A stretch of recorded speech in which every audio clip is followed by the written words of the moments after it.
गरज सरो आणि वैद्य मरो ही एक मन आहे आणि ही मन आहे ना आमच्या टेलर व्यवसायाला बरोबर सूट होतो. ती कशी सांगतो तुम्हाला बघा.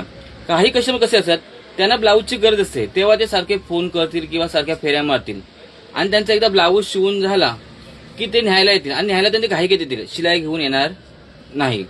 शिलाई घेऊन येणार तर नाही आणि नंतर ते जातील आणि सांगते की आम्ही नंतर देतो, तुम्हाला उद्या देतो.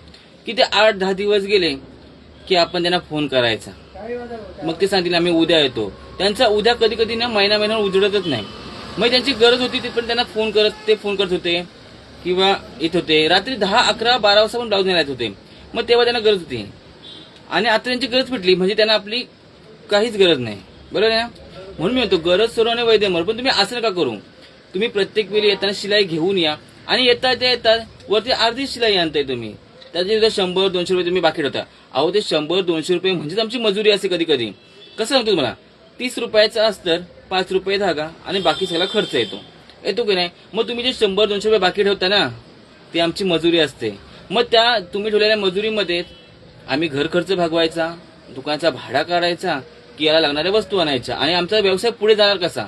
असं खूप लोकांनी आमचे 100-200 रुपये असे भरपूर ठेवलेत आणि ते परत देत पण नाही आणि परत पुन्हा येत पण नाही.